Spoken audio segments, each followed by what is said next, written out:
Hola, hola, ¿cómo estás? Dios te bendiga, espero que te encuentres muy bien. El día de hoy vamos a iniciar con la clase número 5 y para realizar eso vamos a compartirles la pantalla. En un momento se las voy a mostrar.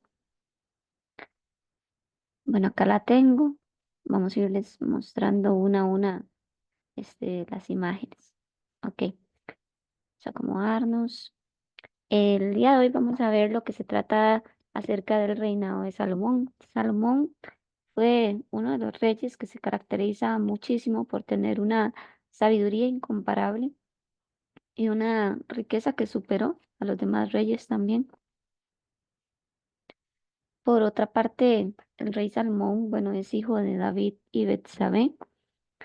Es el tercer rey de Israel. Recordemos que Saúl había sido el primero, David el segundo y Salomón, el hijo de David, el tercero.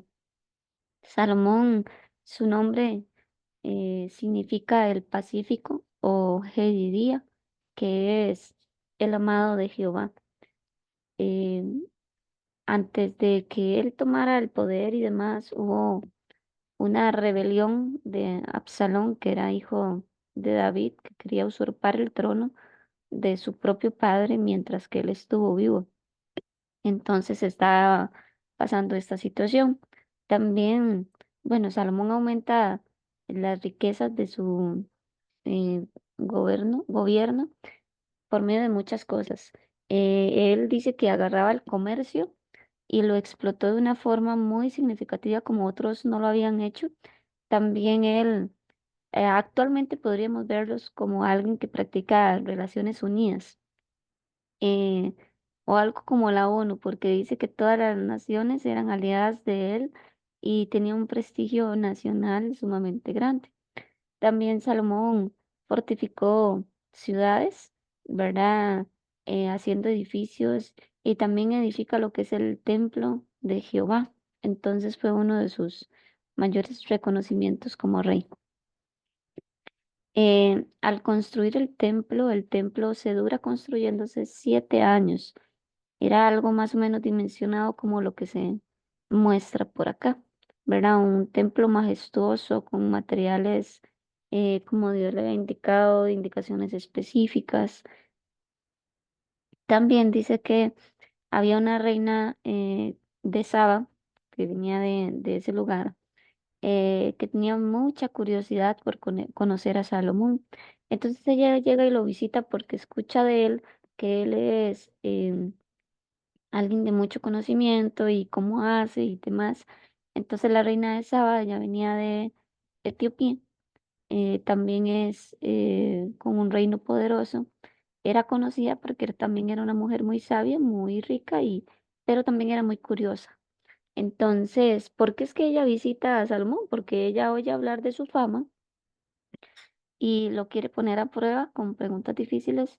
Y pues claramente cuando ella llega, ella no llega con sus manos vacías, sino que le lleva oro, especies, piedras preciosas, em, ¿verdad? Le lleva de su riqueza y brinda un respeto a Salomón muy inusual. También se dice la palabra que Salomón responde a cada una de las preguntas de la reina de Saba sin ninguna dificultad. Y ella se queda completamente asombrada, no solo por su sabiduría, sino también por cómo Salomón organiza su reino, cómo tiene una grandeza majestuosa en su palacio, la forma en cómo servían los que estaban cerca de Salomón y pues lo mayor, ¿verdad? Que era la presencia de Dios en la vida de él. Y ella claramente reconoce a Salomón como un gran rey y reconoce que la sabiduría que él tiene solo puede ser por medio de algo divino. El significado espiritual de este encuentro es que la sabiduría que cualquier persona pueda tener realmente va a atraer a otros para que quieran conocer a Cristo por la presencia de Dios que se manifieste en aquella persona. También, bueno, Salomón, como les decía, sobresale en sus riquezas, pero también a nivel territorial, porque él avanza conquistando más territorios. Em, en ese momento que Salomón era rey, existía lo que era la poligamia, entonces La poligamia claramente es tener muchas esposas o mujeres para sí.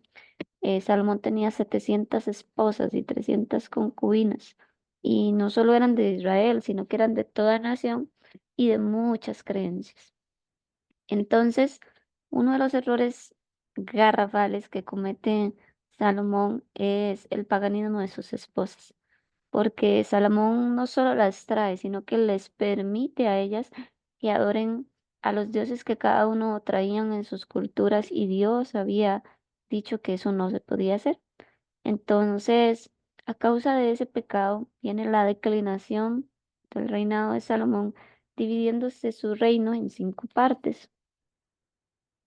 Acá podemos ver a la izquierda las divisiones de cada reino y los comentarios. Entonces, está el reino de Siria, que fue el primero. Eso estaba en Hermón o Éufrates, donde una sublevación, o sea, donde se rebelaron contra Roboán. Y Roboán era hijo de Salomón. Recordemos que la descendencia de reyes se supone que los hijos eran los que iban a venir gobernando, reinando, ¿verdad? Entonces, eh, se le revelan a Roboán, hijo de Salomón, y en la ciudad de Damasco, la cual es la más antigua del mundo. Entonces, había un hombre que se llamaba Hazael, el rey de Aram, de Damasco, o sea, de Siria. Por decirlo así, Damasco era como la capital de Siria en aquel momento. Entonces, Siria es conquistada por los asirios. Luego, el otro, la otra división es Israel, donde habían 10 tribus, donde el fundador es Jeroboam. Jeroboam era un siervo de Salomón, muy amado por él. Dice que Israel tuvo 19 reyes en dinastía. En dinastía es que hubo gobernadores que pertenecen a una misma familia y que heredan al poder pasando de generación en generación, pero que también hubieron anarquías. La anarquía hay que aclarar que, ¿verdad? Que es una situación donde no hay una autoridad, un gobierno ni un orden y cada persona pues actúa por cuenta de cada una de ellas.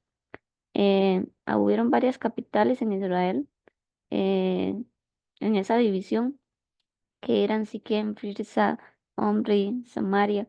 Y Samaria generalmente era como conocido como aquel centro de adoración donde llegaba muchísima gente a adorar.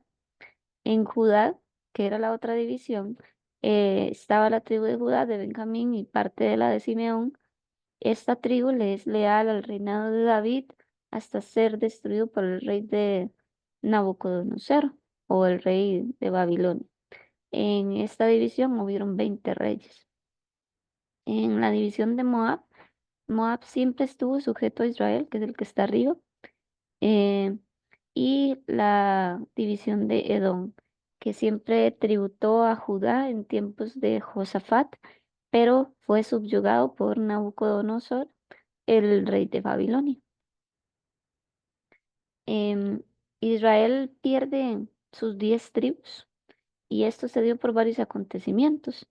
El profeta Ahías le había dicho a Jeroboam, aquel que era siervo de Salomón, que, que si seguía a Dios como él lo estaba haciendo, él iba a llegar a ser rey de Israel. Entonces, ahí vemos que si él iba a llegar a ser rey de Israel, se iba a romper una dinastía. Al Salomón darse cuenta de esto que le fue dicho a Jeroboam, entonces él lo agarra en persecución y Jeroboam en este momento huye a Egipto. Cuando Roboam, el que es hijo de Salomón, iba a ser puesta la corona en medio de él porque ya no iba a seguir Salomón, entonces Jeroboam regresa de Egipto y representa al pueblo porque habían impuestos que habían sido puestos al pueblo muy brutales. Entonces el pueblo deseaba que se le disminuyese esta carga y Jeroboam pide en nombre del pueblo una disminución. Resulta que los ancianos consejeros de Roboán en aquel momento, que eran hombres sabios, ellos también le decían esto a Roboán. Pero Roboán en ese momento se rodea de sus amigos jóvenes, le decían lo contrario, que más bien cargara más al pueblo, que más bien le pusieran más impuesto. Y eso es lo que estaba en la mente de Roboán en ese momento hacer. También estuvo la caída de los reinos de Judá y de Israel de ambas divisiones. Esta parte se divide en varios periodos. Entonces está la supremacía, que es la superioridad o autoridad máxima que alguien tiene sobre otros. Entonces estaba la supremacía en Judá, en Israel y en Siria. Durante 50 años, Judá, ¿verdad?, lucha contra Israel. Recordemos que Judá estaba al sur, Israel estaba al norte y siempre hay una lucha constante entre ellos dos. Israel con 10 tribus y Judá con 2 tribus y media. Al final se unen porque los dos juntos, ni siquiera juntos, pudieron contra el gobierno de Siria. Entonces tuvieron que tomar alianzas. Vamos a ver qué pasó con el control. Por otra parte, dice que en estas divisiones, Roboam, el hijo del rey Salomón, aparece, es coronado como rey. Ahí también aparece Sisac, era un rey de Egipto. Em, este rey de Egipto va a Judá y roban todos los tesoros que tenía David y Salomón. También Jeroboam, que era el siervo de Salomón, llega y hace guerra contra Judá, pero Jeroboam es derrotado. También está la parte donde los etíopes llegan e invaden Judá y Asa, el rey de Judá, los conquista a los etíopes. Por otra parte, también está Acab cuando es hecho rey. Acab es esposo de Jezabel, ¿verdad? Jezabel es conocida por introducir en Israel la adoración a Baal en los tiempos de Elías. Entonces, Baal claramente es un ídolo pagano, un dios pagano. Eh, Era un dios que surge en los pueblos cananeos. Se le asocia especialmente con un dios asociado a la lluvia, a la fertilidad, a la agricultura.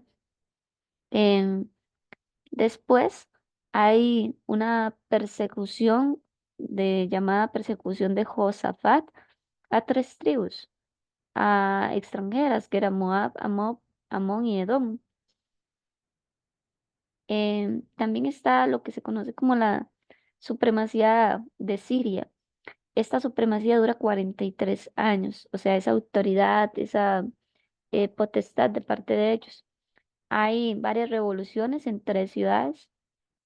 En la primera, que es Damasco, que pertenece a Siria, estaba un hombre que era Hazael, eh, el cual conquista a Israel. Está también en Israel, estaba Samaria, que era el lugar de adoración, un hombre llamado Jehú, y ahí se combate la adoración a Baal, ¿verdad? El tratar de erradicarla un poco. Luego está Judá en Jerusalén. Luego Atalía, que era hija de Acab, de aquel que introduce la adoración a Baal.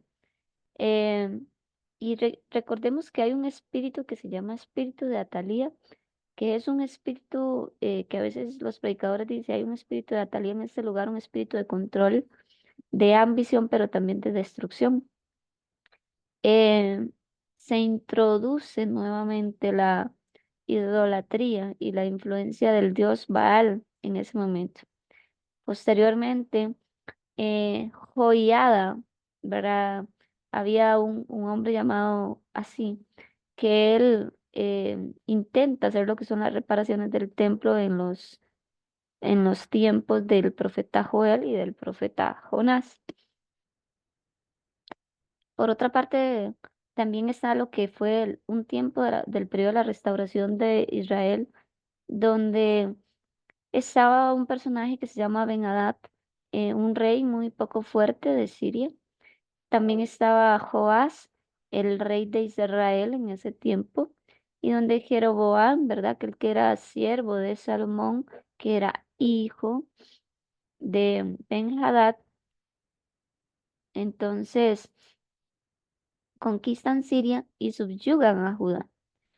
Hay una parte del libro que menciona un veranillo de San Martín, que es un tiempo muy breve de alivio, donde hay una breve prosperidad y una breve estabilidad por parte del pueblo, y donde Amasías, el rey de Judá, ataca a Israel y le va muy mal. Entonces entran también a conquistar a Judá. Siguiendo con la presentación, también está lo que es la caída de Israel, donde Jeroboam, el siervo de Salomón, cae en Israel. Hay un periodo de anarquía por allí y llega a Siria, donde estaba la capital de Nínive, y llegan los sirios, y tanto los sirios como Israel caen en manos de Asiria. La capital de Israel, Samaria, llega y es tomada, y en este momento que es tomada por los asirios, son llevados cautivos, ¿verdad? A otro lugar, los judíos que estaban en ese tiempo. También cae Judá. Judá estuvo sujeta a algo que llaman el gran rey de Asiria, ¿verdad? Y tienen que empezar a pagar tributos. Durante, perdón, vamos a ver, Judá duró con su prominencia 134 años más que Israel, pero luego es conquistada por los asirios. Jerusalén también es liberada por los asirios bajo un reinado de un hombre que se llamaba Sennacherib. Hubo un hombre llamado Ezequías que llega a implanta o implementa reformas. Entonces él reestructuró todo lo que tenía que ver con la adoración. Él llega y quiere restaurar el templo. Él quiere levantar el descuido que había habido.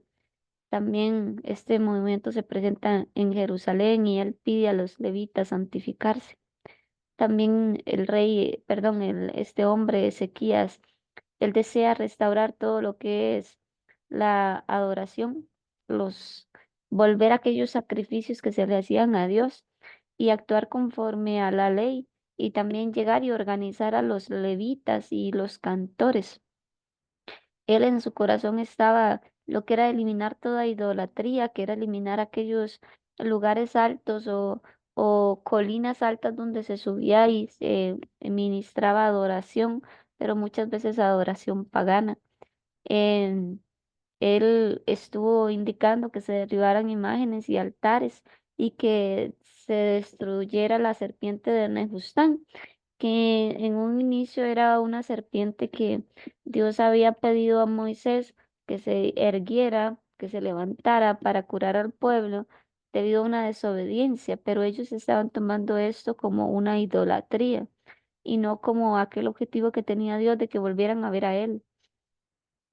Em, Luego, él recalca, Ezequías, el volver a las fiestas espirituales. Entonces se empieza de nuevo a celebrar lo que es la Pascua, algo que hace mucho tiempo no se hacía y no se hacía tampoco de manera correcta. También ordena el servicio a Dios, entonces él empieza a implementar lo que son los diezmos, los que son las ofrendas, lo que es que se vuelva a sostener a los levitas, que son los que se dedicaban a Dios y pues a buscar a Dios de todo corazón en aquel tiempo. Ahora decíamos que Ezequías, él implementaba de nuevo lo que era la Pascua o hacer festivo esa fiesta. Entonces recordemos que la Pascua es una celebración muy importante para Israel. Se celebra cuando o recordando que Dios libera a Israel de la esclavitud de Egipto, que lo saca de ahí, ¿verdad? Y lo lleva a una tierra más prominente donde fluye leche y miel. Em, que Dios, antes de hacer eso, Él llega y envía una última plaga que es la plaga de las muertes de los primogénitos y donde se demuestra que el pueblo fue protegido al poner en los dinteles de las puertas sangre derramada del cordero y aquel espíritu de muerte, ¿verdad? Llega y pasa por encima, perdón, aquel ángel pasa por encima y los cubre. Entonces ahí inicia su libertad. ¿Qué significa la Pascua en sí? Liberación, salvación, protección de Dios y un nuevo comienzo también para el pueblo. Por otra parte, también está lo que es em, un hombre que se llamaba Manasés. Manasés fue hijo de otro hombre que se llamaba Ezequías, pero él hizo todo lo contrario a su padre. Él vuelve a levantar los lugares altos, practica la idolatría y la brujería, adora dioses falsos, incluso derramó sangre inocente y se dice que fue uno de los reyes más malos de toda Judá. Hubo un tiempo en el cautiverio de Asiria que fue como consecuencia, ¿verdad?, de todo lo que se practicaba. Dios permite que los asirios los capturaran, eh, los ataquen con cadenas y los lleven cautivos a Babilonia. Claramente todo este dominio es asirio. Entonces pasa de ser rey a ser un prisionero completamente humillado. Lo más importante de este hombre, ¿verdad?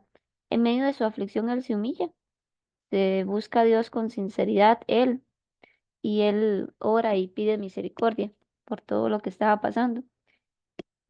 Josías, él se esfuerza por hacer reformas y Babilonia en aquel tiempo surge como una potencia y invade el reinado de Judá y Joacim por parte de Nabucodonosor reaparece. Son Joacim es puesto rey y son 70 años los cuales, ¿verdad? Israel y ellos tienen que pagar impuestos a Babilonia. Hubo otra rebelión de Sedequías, quien era un rey de Judá. Em, Sedequías no llegó al trono porque él lo quiso, por decisión propia. Él fue puesto por Nabucodonosor. Judá ya estaba siendo dominado por Babilonia y claramente entonces Judá tenía que ser leal y llegar y pagarle tributos a Babilonia y llegó a ser Sedequías un rey subordinado y no independiente. La decisión de este hombre de rebelarse, a pesar de que el profeta Jeremías le había dicho a él, mira, Sedequías, no te tienes que rebelar contra Babilonia. Él llega y busca apoyo en Egipto, deja de pagar los tributos. Esto él lo toma como una decisión política, em, pero también toma una decisión espiritual, que es la desobediencia al Señor y a lo que le había dicho. Entonces, él ignora cada una de esas advertencias. Jeremías le había dicho, no se rebele, sométase realmente a Babilonia. Eso de que los babilonios lo conquistaran era un juicio de parte de Dios por lo que había pasado, pero Sedequías no obedece, escucha a los falsos profetas, actúa por presión y por miedo, y eso fue lo que causó. ¿Cuál fue la respuesta de Babilonia ante este comportamiento para él? Nabucodonosor se sitió en Jerusalén por 2 años. Hubo una hambre extrema. Los muros de las ciudades fueron derribados y la rebelión termina con un desastre total. ¿Cuál fue el final de ese día? Cuando él intenta huir, fue capturado, sus hijos asesinados delante de él y luego le sacaron los ojos y fue llevado encadenado a Babilonia. Esta es una tabla, no están todos, no me cupo todo, pero lo que quiere representar es los reyes de Judá, los reyes de Israel y los profetas que habían en ese tiempo. Entonces, por ejemplo, en el reinado de Roboam, que es el reinado de Judá, perdón, está el reinado de Judá, estaba Roboam, está el reinador de Israel, estaba Jeroboam I, en el mismo tiempo. Y los profetas que estaban en ese tiempo eran Ahías y Semaías. Por ejemplo, si vamos más abajo, dice que el rey de Judá fue Ezequías y el rey de Israel en ese mismo tiempo Oseas y el profeta que estaba en ese momento dictando palabra de Dios era Isaías. Entonces es una tabla horizontal que te permite ver personajes en tiempos reales. Así está en el libro, nada más que es más grande porque no ocupo todo acá. Hubieron cuatro grandes imperios del Oriente. En esos cuatro grandes imperios estaba el imperio primitivo de Babilonia, el imperio de Asiria, el imperio ya de Babilonia en sí, y el imperio persa, más o menos se pueden ver distribuidos acá en esa imagen que se muestra a la derecha. Por otra parte, comentando un poquito acerca de cada uno de estos imperios, el de primitivo de Babilonia dice que tenía varios estados con ciudades capitales en cada uno, porque era muy grande. Por ejemplo, Ur, que ahí era donde había venido Abraham, estaba en un hombre llamado Hammurabi, que era rey de Sinar, conocido en la palabra como Anrafel. Eh, este hombre, Hammurabi, dice que fue el primer hombre que dicta leyes y códigos de vida social, comercial y legal que defienden al que es pobre y al indefenso. Y su sabiduría fue tal que aún en la actualidad rigen y eso es lo que más se asemeja a lo que es la ley actual en el mundo. Está también lo que es el imperio de Siria, perdón, Asiria. El imperio asiria conquista a los de Babilonia. Los asirios ponen su capital como Nínive y donde estaba en ese momento el rey Sennacherib. El imperio de Babilonia tiene cuatro reinos, que es Asiria Medio, Egipto, Lidia, Babilonia, y se le reconoce como la metrópoli. ¿Y qué es metrópoli? Pues es una ciudad muy grande, algo muy principal, muy importante, donde se comercia, se tiene mucha cultura, es un lugar o región, ¿verdad?, de comercialización enorme y donde en ese momento estaba el rey Nabucodonosor. Luego está el imperio persa, que es conquistado por el imperio babilónico. Em, Perdón, el imperio persa conquistan a Babilonia y era donde estaba Ciro el Grande, que era un gobernador que gobernaba desde el palacio de Susa y donde en esos momentos estaban los profetas de Judá, Ageo, Malaquías, Esdras y Nehemías. Entonces, cada imperio va conquistando los demás imperios. Por ejemplo, el persa conquista al asirio, el asirio conquista al Babilonia y así sucesivamente.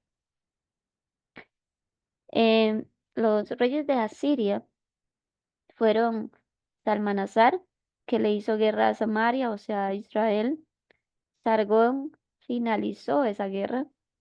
Sennacherib embelleció a la capital de Asiria, que era Nínive, y impulsa el tributo a Ezequías, al rey de Judá, y Usurbanipal.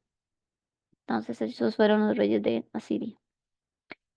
El imperio de Asiria, como se muestra más o menos en el mapa, cada uno tenía gobernantes diferentes en sus sectores, con costumbres diferentes, pero estaban sujetos a Siria. Em, las, ¿Cómo se llama? El imperio de Asiria, ¿verdad? Podemos decir que se dividía en Armenia, Media, Babilonia, Elam, Mesopotamia, Siria, Israel, Judá y Egipto. Em, Hubo algo que se construyó que era la torre de Velux. ¿Qué significaba eso? Que era un templo antiguo en Babilonia dedicado a un dios, pero un dios falso. Eso lo menciona el libro, solo quería aclarar. También dice que en aquel tiempo se empiezan a desarrollar lo que son jardines colgantes que tenían varios niveles. Más o menos se puede apreciar como esta imagen. Em, las esposas del rey de aquel tiempo le decían al rey, rey, es que esta ciudad es muy seca, es muy vacía, es muy plana. No les gustaba porque ellos venían de una región donde no se veía vida. Entonces, hacían varios pisos en los edificios y hacían jardines colgantes, que era lo más parecido a lo que sus mujeres o sus esposas les pedían en aquel tiempo. Entonces se desarrollan los jardines colgantes. También está el periodo de restauración. En este hay una supremacía de parte de los persas, donde hubo un edicto de Ciro el Grande que permite a los judíos regresar a Palestina o a Israel, que es su ciudad natal. Eh, desde el tiempo, desde que regresan hasta el nacimiento de Cristo, hay 6 periodos. Eh, Darío el Grande les permite a ellos construir el segundo templo. El rey Jerjes o Asuero le permite ayudarse con la liberación judía. Y en este tiempo empieza Esdras de nuevo a formar. Esdras, recordemos que era sacerdote y levita, y donde los muros empiezan a ser reconstruidos. Luego está lo que es la supremacía de Macedonia, que tiene que ver con los griegos, con Alejandro el Grande, que fue dividido en 4. Y Judá en este momento es parte de Siria. Luego está lo que es la supremacía egipcia, donde Palestina está bajo el gobierno egipcio o Israel. La supremacía siria, ¿verdad? Se menciona un poquito más pronunciadamente después de Cristo y un poquito antes. Antíoco llega y arrebata Palestina o Israel y Jerusalén en Judá es tomada y saqueada. El templo es cerrado, la religión judía es prohibida y los que quedan fieles son perseguidos. Por otra parte, vamos a ver, eh, está lo que es la independencia de los macabeos. Recordemos que hay unos libros que se llaman los libros de los macabeos. Los libros de los macabeos no fueron considerados inspirados dentro de la Biblia. Más sin embargo, la Biblia católica los posee, por eso tiene 70 y resto de libros, dentro de los cuales está estos dos, los libros de los macabeos. Los macabeos era una familia completa que ellos siempre, según la historia, em, surgen porque tratan de que Israel sea libre. Entonces, empieza hablando de Matatías, que Matatías tenía sus 5 hijos y sus 5 hijos mueren. Él también luchan por esa libertad. Y uno de sus hijos, Judas Martillo, y su hermano Simeón, gracias a ellos se obtiene la libertad de los judíos. También hay un periodo de supremacía romana, donde hay autoridad romana en ese tiempo, y donde se menciona al general romano Pompeyo. Em, También se menciona a Herodes el Grande, que es el que la Biblia habla cuando Cristo ya nace, ¿verdad? Que él manda matar a muchos de los niños que estaban en ese momento. Creo que ya vamos finalizando, pero dice que está lo que es la supremacía egipcia, que ya les comenté, la supremacía de Siria después de Cristo, un poquito antes, la independencia de los macabeos y la supremacía romana.